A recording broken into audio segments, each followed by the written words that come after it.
Hey everyone, this is That Guy in Hutch, Jason Probst, and you're listening to That Podcast in Hutch. This episode is pretty exciting and pretty special to me because it involves my friend Tyler Kershner, who's one of my closest friends in the world, but also he just has this thing about him where he loves doing these kind of, I would describe them as radical fitness things, but they're less about fitness and more about just pushing himself. And so he gets on these, he gets an idea in his head and he does it. And one of the things, and I've got Christopher in the audience with me today because he's part of the story too. But this story, Tyler got the idea that he was going to walk 50 miles in a day. And this is based on an idea from Teddy Roosevelt that he said all of his officers should be able to walk 50 miles in 24 hours. Now, in Teddy Roosevelt's world, they split that up over maybe a couple of days. Tyler decided he was going to do 50 miles in 24 hours straight. And so he basically chose Hutchinson and he walked around town and he decided that he was going to do it all in one shot. And it was such a fascinating story. And Chris, if you want to chime in here, you kind of helped him out at one point, and you'll talk about that in the story. Yeah, we both got opportunities to walk alongside Tyler, which just felt like such an honor to support someone in such a ludicrous endeavor. Yeah, I mean, walking 50 miles in 24 hours is not an easy feat, and we both had opportunities to come alongside him and kind of support him in that. Yeah, which was at different wonderful. points in the day. I was with him in the morning, and you were. I was with him in the afternoon. Yeah, and it's so great to hear Tyler's story. We talk about so much more than just walking. Yeah, and to hear his insights about Hutchinson from his walks, to hear his insights about life, to hear his. I think that this is a wonderful episode of a great friend of ours. Mm-hmm. Yeah. One of the things I really liked was that his insights on what he saw just simply by walking through town was pretty remarkable. So without further ado, I'm going to let you get into the story, but I think you'll really enjoy this one. It's such an interesting time, and I think it's also a good reminder to me that, and hopefully to you, that there are people in our lives and people in our worlds who just do what seem like really simple things that are actually quite remarkable. And in my view, this is one of them, and I hope you enjoy listening to Tyler's story about his 50-mile walk around town.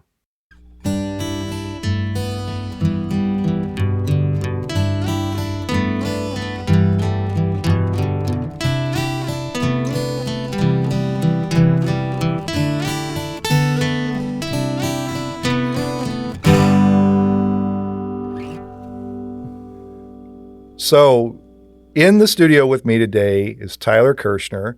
And if you've listened to this podcast before, you know that him and I are really good friends, ride BAK together every year, and that's how we met. And we've done some other experimental issues on our podcast where we talked about like what happens to wind turbines when they are decommissioned, and we went and explored that. And we tried to do a couple other things, but we couldn't quite get the answers. And then, but we keep doing other things.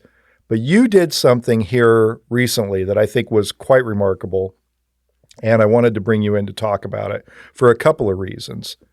You walked 50 miles in a day. I did. How long did it take you? That was about 17 and a half hours of actual walk time. I'm sorry, that was 17 and a half hours for the total, 13 and a half hours of total walk time. Total walking time. Yeah. And then we have Chris with us today in the studio because he plays a role in this because we'll get to this part of the story later, but Chris is here because he played a role in this too, didn't you, Chris? Yeah, and I'm also here to make sure that Jason knows how to work all of his recording equipment. He did come bail us out. He did. Well, we were joking earlier that we are like, two old people that can't program their VCRs or something because I was like, I think it works. And then Chris gets here and he's like, well, you just have to push this button up. I'd done everything right, except this one button was too low and it needed to be up. And then he gets there. And Christopher's gracious enough that he doesn't make fun of us, but he probably is in his head, and that's fine. Well, he saved saved our bacon on this, got the episode going, and we'd be talking about my 40-mile walk if it wasn't for Chris. Oh, that's right. Because he pulled me out of the ditch in the middle of that. So Well, tell me. Let's start with the idea. How did you come to the idea that you're like, this is a thing I want to do? I came across an article about Teddy Roosevelt issuing this challenge to his officers. As all men of a certain age, we tend to go through this phase where we like to learn about Teddy Roosevelt. I don't know why. Like we seem to all do that. And he issued a challenge to his officers. He felt like they were getting woefully underconditioned, and he thought that they should all be able to walk 50 miles in 20 hours. And initially, the way it was constructed was over 3 days. So they felt like that was outrageous at first. They thought that was too much, and then so he just went and did it. He just did He's it. like, yeah, you can totally. Which do is the this. most Teddy Roosevelt thing Exactly. in the world, right? The strenuous life, was that what he? Yep, What he wrote that. Right. So so it became a thing, and it became an expectation, throughout his administration. And then when he left the presidency, it kind of fell to the wayside, and got picked up again in the early 60s by JFK when he pushed the initiative for Americans to get out and be more active, work on their fitness. But that was tied to somebody having a health scare. Didn't you tell me that story? I'm not sure about that. I think that... Was it just part of was that where the presidential fitness was kind of created? Right. Okay. In like 60 or early 62, I think it was. Because there's this famous picture from February of 63 of RFK getting his feet rubbed by his wife after his 50-mile walk. He did with no preparation, in leather Oxford dress shoes, went out and did his 50-mile walk. Oh, wow. And then went ice skating with his kids the next day. That I don't get, because I've done the 50 miles. And you weren't worth anything the next day, were you? No. There was no ice skating in my day after that. But yeah, it became, a push, and there were lots of news articles you can find from early 63 of like Cub Scout groups picking this up and challenging the kids to do this, and lots of different groups issuing this challenge, and then obviously we know what happened in November of 63, and then again it fell to the wayside. And then I read this article that probably 8 or 9 years ago that made me kind of want to do it. I tried it once 7 years ago and made it 34 miles, about 64,000 steps. It was really hot, and I was in the country. And so pretty much anything I needed, I had to carry, or I had to stay pretty close to the house. And where I live in the country, pretty exposed. There's not a lot of shade out there, and so I always kept that idea in the back of my mind. And then this year I was like, okay, I turned 50 this year. I need to do something big. I've done some big things on my bike before. Personal record there's 215 miles in a day. I know I can smash that. That's probably next year. Yeah. But so this year I wanted to revisit this 50-mile walk. And so I started, early spring, up in my mileage. I walk about, 8 to 10 miles a day.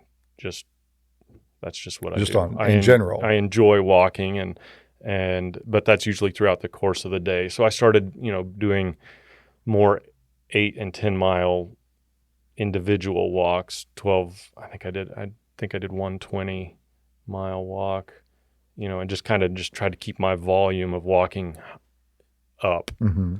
And then mostly focused on just the logistics. And I settled on Hutch. I have, my twins live in town here. They're going to the college. Mm-hmm. And so I figured, okay, I can use their place as my base camp. Yeah. And then I can focus on like Main Street, where if I need a water, there's a quick shop, or I need a coffee, or I need afternoon, the brewery opened, and I would only get a half a beer at a time, to be clear there. But food options, endless food options, bathroom availability, all that stuff. So it made the most sense to move this event into town. And then it just so happened that the weekend that I had free that I had been eyeing was pretty mild for late June. It was upper 80s that day. We even had a small little sprinkle move through that was pretty nice.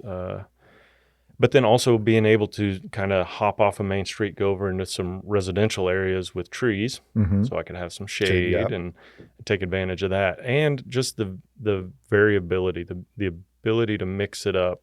If I want to be in a park in lots of nature, or if I want to be on the pavement, I could mix it up. So yeah, I just started to kind of work through in my mind what it was going to look like. I brought 2 pairs of shoes. I started off with some heavier Merrell hiker shoes, and about the 26-mile mark, I switched over to some lightweight Under Armour running shoes.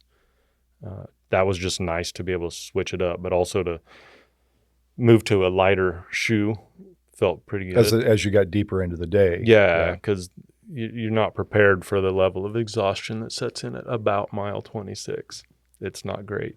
I also I brought like a bunch of socks. So every time I'd go back to my kid's house for just like a quick pit stop, grab another like a granola bar or whatever, I would change my socks. Yeah. So I think I did that probably about every 8 to 10 miles, and that was so nice. I mean, just when you get down in the misery of some like a long endurance thing like this, just those little things are so sweet to have. It just a nice little reset. So I did take some notes as I was going of things that, like, if I ever get this crazy idea again, about what you'd recommendations for people. Yeah, and the main thing was that I had to provide myself more snack options at the main stopping point. Like more like Jolly Ranchers and things.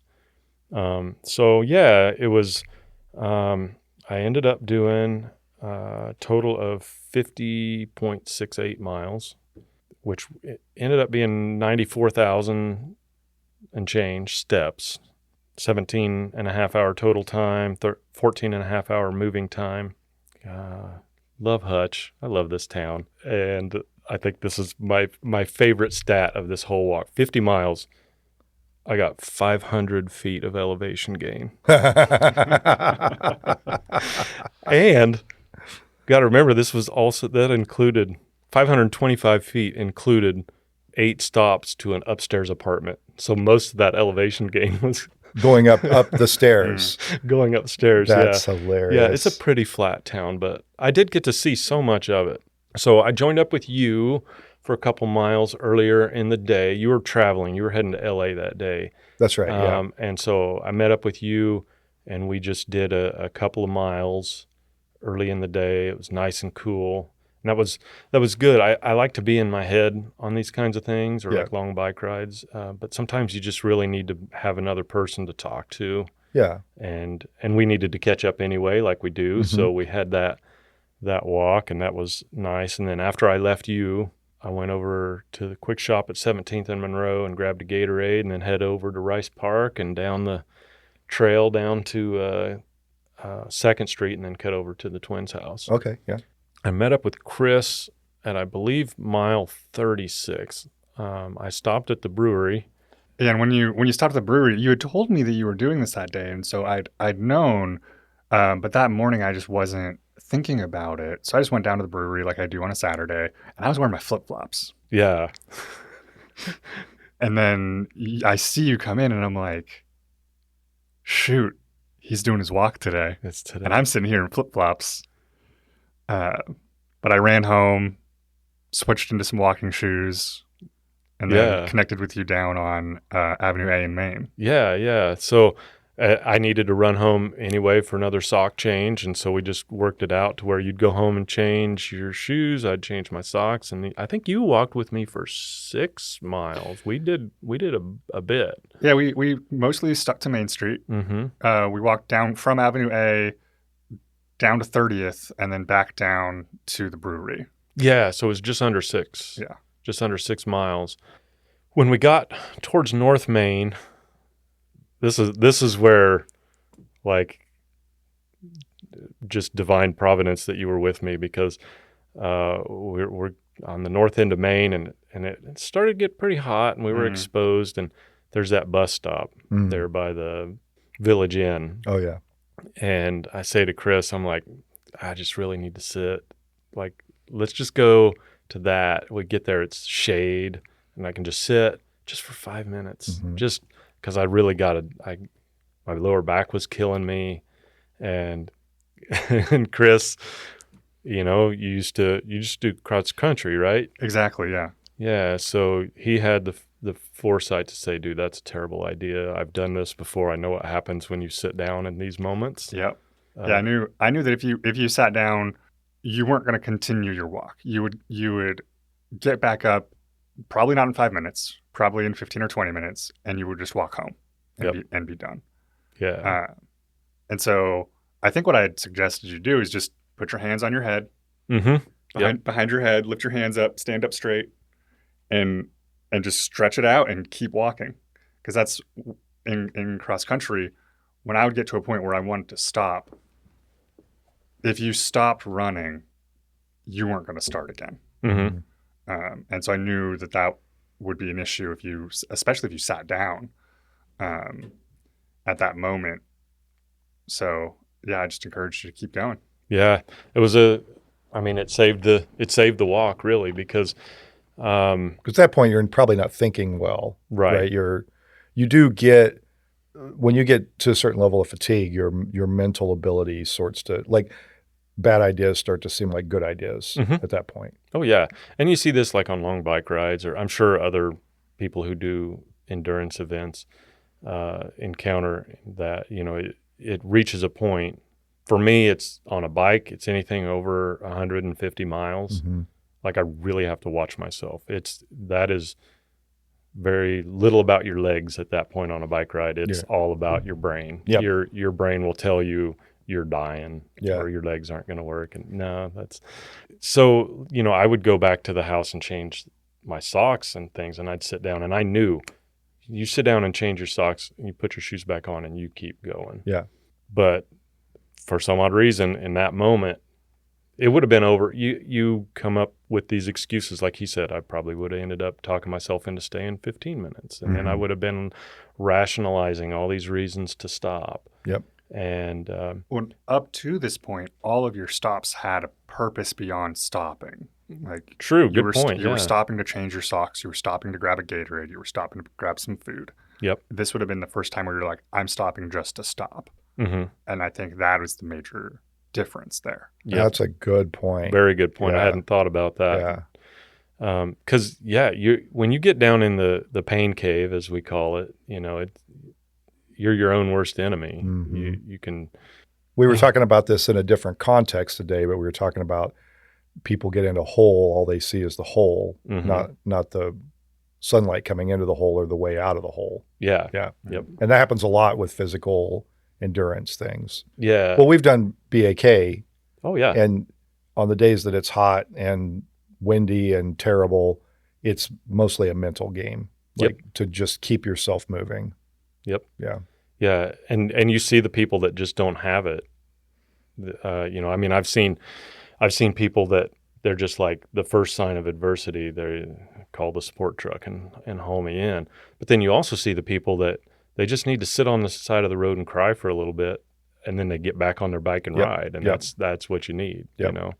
That's why these things are so much about the mental game. And people hearing this might be like, yeah, but you were just walking. Well, I'd challenge you to go out and try a 50-mile walk. grueling. Well, let's talk about this because you had told me, because I was checking in on you, and you said, this is worse than anything I've ever done on a bike. And you've done some big things on a bike before. Yeah. So talk about that. How was this worse and why was it worse? And just tell me about that. Yeah. So, I mean, I couldn't tell you how many 100-mile bike rides I've done. And I've been north of 200 3 times on a bike. I've done some mileage. And so I knew suffering, or I thought I did, for this type of event. One thing that just really shocked me was how much my bad posture affected me on this walk. I mean, you see how I'm sitting right now. People listening can't, but I have terrible posture. I don't sit right. I'm always slouched over. My lower back hates me for, my bad posture. Well, when you're walking, and you're not sitting down, like everything gets amplified. Everything above the hips gets amplified. I think every part of me hurt. I remember telling Chris, like, my eyelashes hurt. Everything hurt. It was just because, well, it's this repetition of heel strikes that you feel it in your ankles. Before long, you're feeling it in your knees, and then you're feeling it in the hips. And if you've got flexibility issues in your lower back, then you start to feel it there, and those muscles start to like seize up. I remember at one point I thought, well, I need to go back to the house and do some yoga to loosen this up. And then I went back to my conversation with Chris and was like, okay, if I lay down to do some yoga, I'm not getting back up. And honestly, at that point, I was so worried that if I stretched wrong, like maybe pull something, I wouldn't be able to get back up even if I wanted to. Yeah. So I was just walking around hoping to find a tree with a low enough branch that I could hang from for like 2 seconds, right?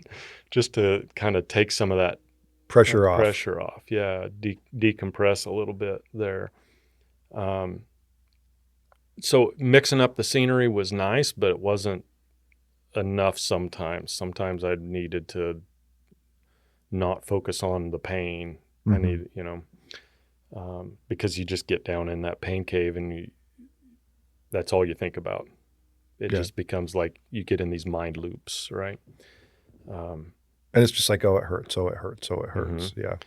And honestly, what was really, really weird, I don't drink pop soda. I haven't for 20 years. But at like mile 46, I realized that my allergies were really bad. And so I walked over to the Dillons over here and got a thing of some allergy pills. And I needed something to wash it down with I was done with water. Oh, yeah. I was done with Gatorade. And I bought a root beer. And I haven't had a root beer in, like I said, at least 20 years. But it just sounded good. And it turned it around for me. It just was like cleanse the palate in more ways than just we think of as cleansing the palate, and just kind of reset the game. And then I was like, okay, I'm on the home stretch. Because that's like what? What'd you say? Like mile what? 46? Like 46. Yeah. I had left Sand Hills here, and Pippin had said, "You're looking rough, but you've got this." And I knew at that point that it would take getting hit by a car to put me out of the 50 miles. So I walked from here to, or from Sand Hills to 17th and Monroe, and then over. And I had my last beer at Sand Hills right at mile 50, and then managed to walk back to the house. So that's how I ended up with the 50.6 miles on it. But wow, it was, I slept the worst I think I've ever slept in my life. That night? Yeah, my watch told me my sleep score was 16 out of 100. I could hardly walk the next day. The two days after was even worse. Yeah. If I sat still for very long at all, it took me like 5 minutes to get going again. It was terrible. Wow. Why was your sleep so bad? Were you sore? Were you?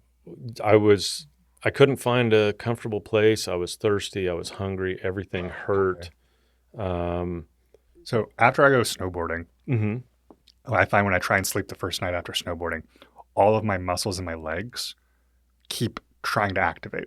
Oh, yep. Yep. Were you experiencing like Definitely. the muscles just keep firing in my Yep. legs while I'm Yep. trying to sleep, and like, so I was wondering if you were experiencing something like that. It was a lot of that, especially my calves, and then my lower back was, spasming, and hip flexors were on fire. Just everything south of the border was just not happy with Yeah. me. Like, what did you do? And I remember I took a note that said, "Don't ever do this again."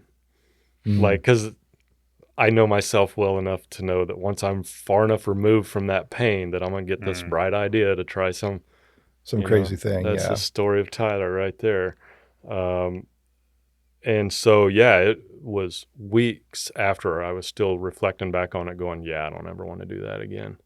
But that was June 29th, and this is September. So I'm like, well, I got 94,000 steps in, but I didn't get 100,000 Yeah, steps so- in. So You almost immediately were talking about like, 100,000 steps wouldn't be that much more. that'd be pretty cool to try. I know I learned some things. Apparently, I didn't learn to not try this again. So. But that's the fun of it, right? For me, I like to set a goal. Well, let's talk about this a little bit, Yeah. because you've done this and you've done the over 200 miles on a bike several times. You've done DK or Dirty Kansas, and then you have this, and you'll come up with something else to do also. Yeah, I've already got a few ideas rolling around in my head. What is it? What drives this sort of thing with you, and what do you think it does for you? Well, I've never been an athletic person. Like, my family of origin, they were a pretty athletic group, and I was not. Mhm. And I don't know that I had a chip on my shoulder about it, but it was always like, well, I can do things too. Yeah. I can't dunk a basketball or run very well or, do anything that we measure athleticism by in our culture. I'm not a sports guy, Mhm. but I can still do some things. And the first time I did a century ride, 100-mile bike ride, I was just like, I can't believe I did that. Like, Yeah. that's crazy. Like, that's big. And it feels great It to make that kind of accomplishment. Yeah. It feels great, and then it makes everything else feel so achievable. Mhm. Like 100 miles on a bike to me now is like whatever. I so over it. Yeah. I could do it today, and I haven't been on my bike since June. Yeah. It's just like once you achieve something that feels big to you, it diminishes it enough to where it's like, oh yeah, everything that you think is big is eventually going to be small once you get there. Yeah. It's, it's like the 200-mile ride. I have no desire to do a 200-mile ride again unless I can smash it. Like, Yeah. 215 is my record. I don't care to do a 220-mile ride. That's not enough. My next one needs to be 250. Yeah. Or Or 300, something like that. Yeah. I mean, I talked to a guy who's done more 300-mile in a day bike rides than he could count. And I was like, that's where I want to be. Yeah. And he's over it. He's like, whatever, I've done it so many times, That's so funny. So, there's that element of like showing yourself you can do something. Yeah. I'm sure that people who, like our cycling sister, Kimberly, she's run 50, she's done a 100-mile run, I believe. Yeah. I think ultra that, marathon. Yeah.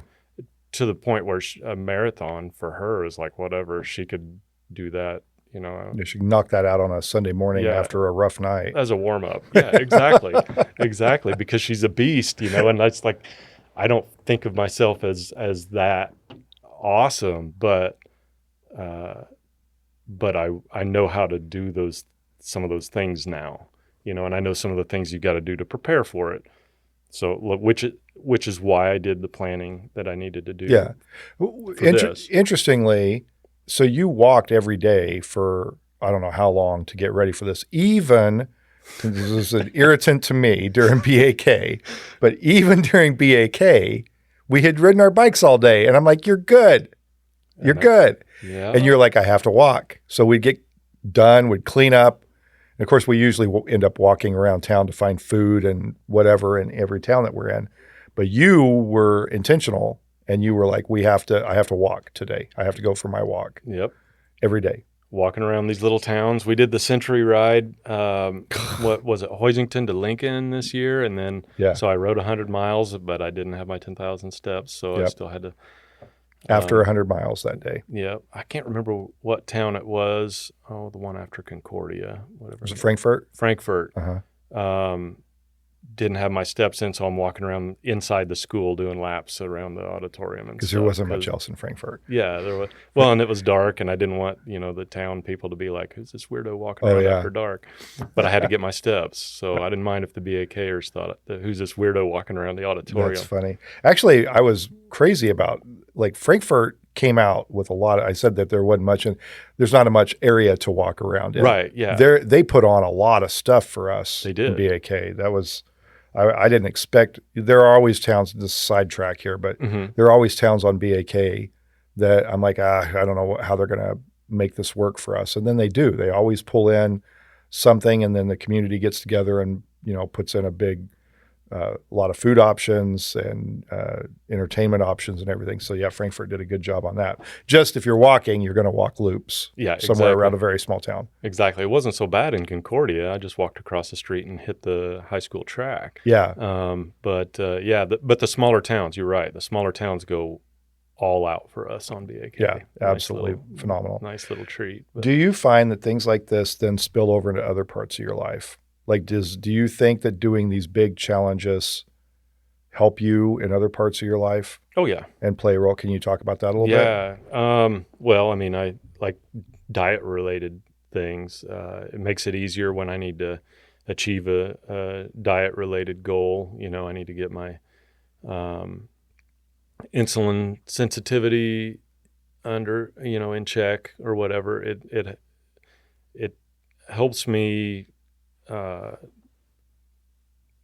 know how to plan for something like that and look for pitfalls and things that might get in my way and trip me up on a goal.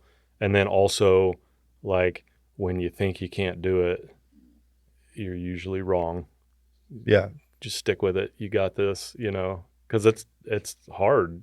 Yeah. Lifestyle changes are hard, and you get in your own way more than you know. And so these kinds of things help me know myself better and what's going to get in my own way on those kinds of things. And just, even projects around the house. Yeah. How to prepare and get ready for them. Plan for something and stay out of my own dang way.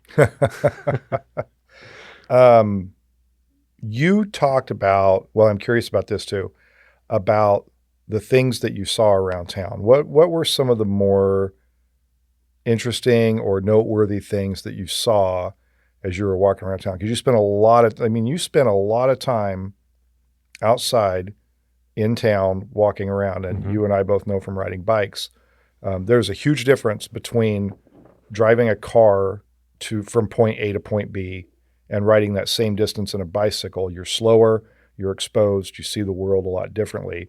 And then I have to think that the difference between a bike and walking is similar. Oh yeah, definitely. I mean, you just experience things differently. Our towns are made for cars. They're not, they shouldn't be exclusively made for cars, but a lot of towns, we don't build things with pedestrians in mind or cyclists in mind, and it's all about how to get a car around. Yeah. And so there, that can be frustrating sometimes, but also little things that experience murals differently when I'm walking than when yeah. I'm driving. I'm driving, I'm like, oh, cool, quick flash. Yeah.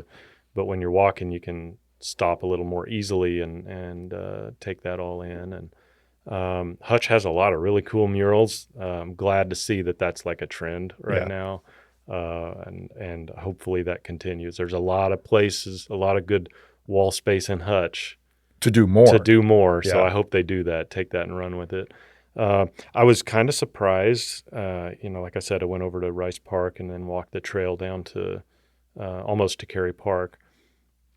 And then I also did the trail around Cary Park.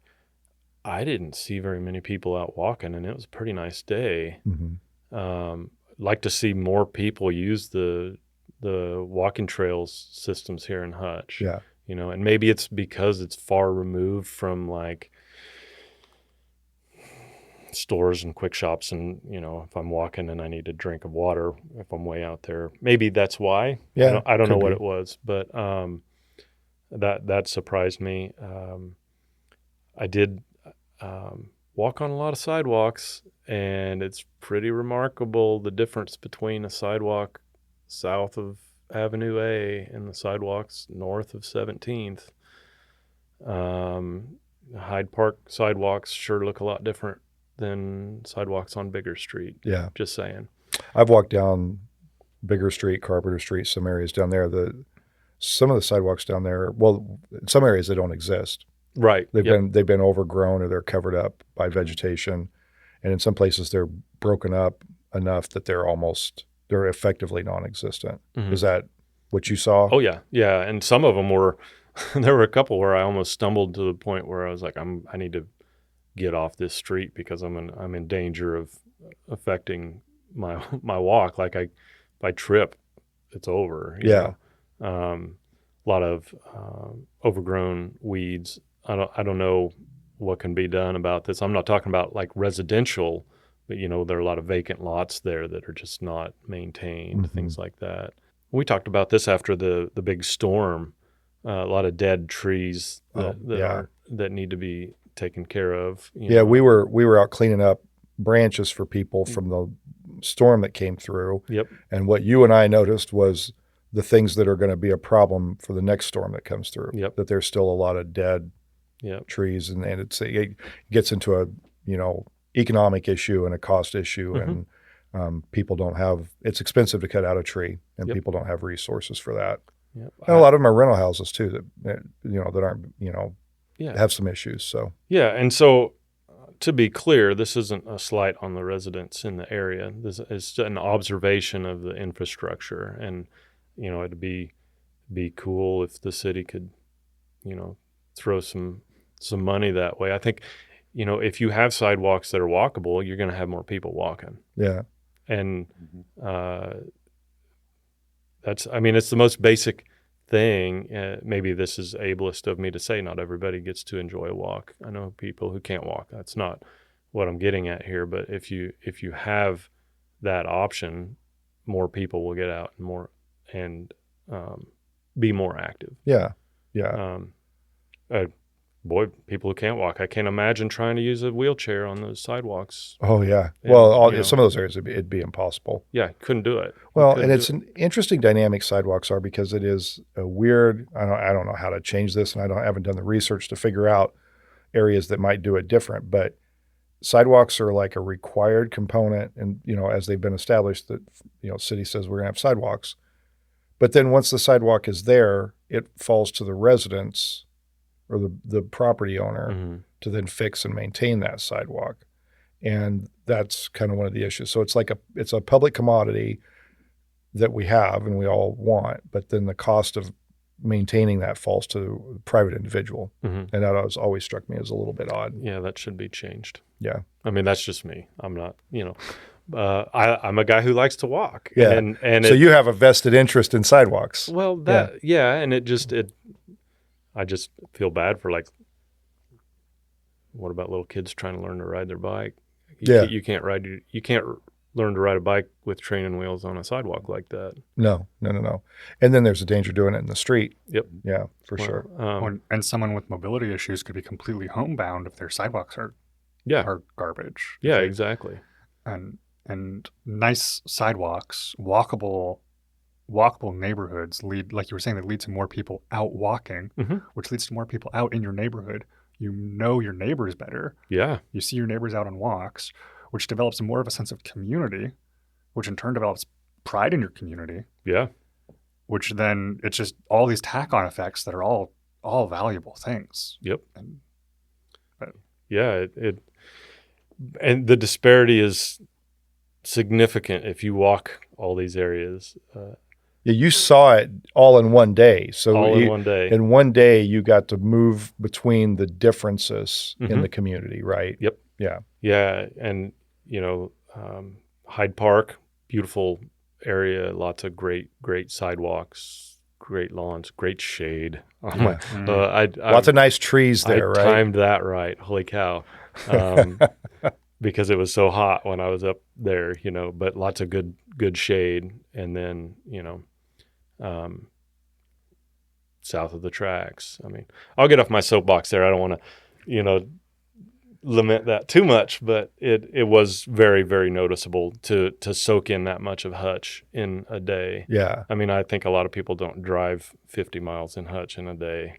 So I think a unique perspective there to be able to walk. Yeah, and see what you saw. And despite all of those things that I just said, still absolutely love Hutch. Still love to come to Hutch. I don't live here, but I love to come to Hutch. And I would, if I do aim for that 100,000 steps, it's going to happen in Hutch. It'll be in Hutch, It'll be in Hutch. Love to see all the buildings and all the all the things around, yeah. Yep. And you stayed in mostly in this area, the downtown, Largely. adjacent, right, to downtown, kind of, yeah. Yeah, I didn't venture out east, towards the mall or anything. I think I did the length of Avenue A. I did Cary Park.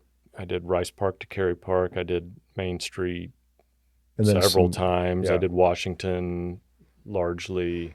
But because of the position of the sun, when I was in the residential, I tried to do more north-south than east-west. Gotcha, yeah. Just to time my shade a little bit. Yeah, very strategic. Yeah, you had to put a lot of strategy into a lot of this, thinking about where to be at certain times of the day. Mm-hmm. Well, yeah, because the heat zapped me on that first big attempt that I did years ago. And so that was always there in the forefront. And when I'd go to, stop in at Sandhills over here, I always made sure I got a high table chair.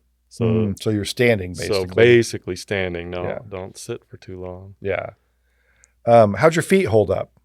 They did real well. I'm kind of proud of myself on the shoe change thing. That was a good move nice, there. But no blisters. Changing my socks was key. I'd advise anybody that wants to walk more than 20 miles, change your socks if you can. This was the biggest thing that you've talked about. How many sock changes did you have that day? Yeah, I want to say 7 or 8. I didn't keep track of that total. But yeah. What's the importance of that? Well, your feet sweat a lot. So just keeping your feet dry and I think also the act of untying your shoe, taking it off, putting the sock on, when you relace your shoe up, there may be, some swelling of your feet. Yep. You maybe relieve some pressure points. You might be adding new ones, but the old one, you don't have the same pressure points throughout the 50-mile walk. Yeah. You're shifting some things around a little bit. It's like on a long bike ride. One of my big things on any bike ride over 150 miles is every stop, take my helmet all the way off. Yeah. Yeah. Because you get these bad headaches at the base of your skull where the tensioner is when you're in a bike helmet for more than 13 hours. Yeah. So would you recommend, and just more, well, I'm thinking about this. We had go back to Roosevelt. Mm-hmm. Roosevelt's like, hey, officers are too soft. We should be able to do this, and I want you guys to start doing it. We got JFK in the 60s saying, generally, we're all maybe a little soft. We should do this. Would you recommend people look at doing something like this? Yeah. Maybe not necessarily a 50-mile walk, but I think everybody should challenge themselves just to, you never know what you're capable of until you push yourself to the limits, right? Mm-hmm. Maybe it's hiking. People have like goals of, I want to do a rim to rim of the Grand Canyon hike, or I want to, a goal of mine, probably my next big one, won't be this year, is summit and back down to the trailhead of Pikes Peak in a day. I've done Pikes Peak summiting on the hiking trail numerous times, but I've never started at the bottom, hiked to the top, and back to the bottom in a day. It's 26 miles. Mm-hmm. Obviously, I've walked more than that, but not up a mountain. Yeah. So that's a goal of mine. But yeah, I think it could be, whatever gets you to push yourself. And I mean, you sort through so much stuff. It's very meditative. Mm-hmm. It's good to have a friend to talk with when you're walking, but it's also good to kind of be in your head. Like on a bike ride, you work out some stuff, right? You do? Oh, I do when I'm doing it. I solve problems a lot on my bike that I'm not able to solve in any other part of my life. But riding and being alone. Now, everybody knows I typically like riding, when we do BAK or whatever, and the joke is that I talk. And then my friend Liz says the more I talk, the faster I ride, kind of thing. But I also like those rides where it's just me. Yep. And I'm just thinking about things in my life that need to be thought about and figured out.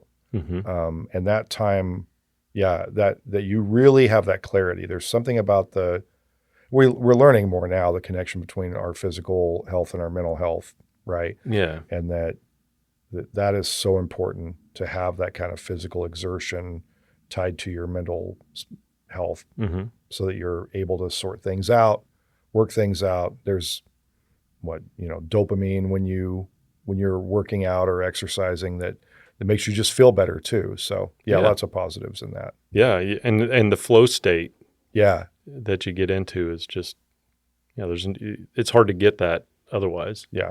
And my favorite Muhammad Ali quote, he had some great quotes, but my favorite is, if your dreams don't scare you, they're not big enough. Yeah. And 50 miles sounds like a lot, and it is, but that's why I like it, because it's almost scary big. Like 20 miles, cool. Till I hit 20 miles, then it doesn't scare me anymore. Yeah. So. Well, good. Well, I'm glad you came in and talked about this. I've been wanting to get you recorded. We've talked about it, but I wanted to do an episode with you because I thought your insight and your thoughts on it were really fascinating. Chris, when you saw him, and you were like at what, mile? About 36, I think it was when I. Yeah, that sounds about right. How did you think he was doing at that point from your perspective? And when I first saw him at the brewery, I thought he was looking good and doing well. And then I remember after I went and got my shoes, I was waiting for him down in the corner of Avenue A in Maine. And I look up and I see him walking down Avenue A, and he's about to cross the street. And there's a car coming up, and he's halfway across the street already. And, most people in that situation, they kind of pick up the pace and try and get across the street faster, get out of the car's way. And Tyler was just like, this is my pace. This is as fast as I can go right now. You're going to slow down and not hit me. It'll be fine. And then he gets over to me and he's like, yeah, that's like, I could not move faster than this. Yep. My giddy up was gone by that point. I had no gas in the tank. I was on fumes. Yeah. That's crazy. Well, thanks for coming and talking about it today. I really appreciate it. And then I hope I'll look forward to talking about your next adventure. Yeah. Maybe I'll be in here talking about summiting Pikes Peak in a day, or maybe that 10,000 step or 100,000 steps. Yeah. It'll be one of them, I'm sure. Cool. All right. Take care. Yeah. Thanks, man. Yep. Thank you for listening to That Podcast in Hutch. I need to thank a few people, starting with my producer, Chris Fracker, who does his best to make me sound my best every week. My friend Jenny Burgett for producing the artwork and the logos for the show, and my son Mitch for making the theme music that you hear at the beginning and the end. If you like the show, I encourage you to like and subscribe it on your streaming service and recommend it to your friends. You can also follow us on That Podcast in Hutch on Facebook, That Guy in Hutch on YouTube, and you can follow me personally at Jason Probst or That Guy in Hutch on Instagram and Facebook.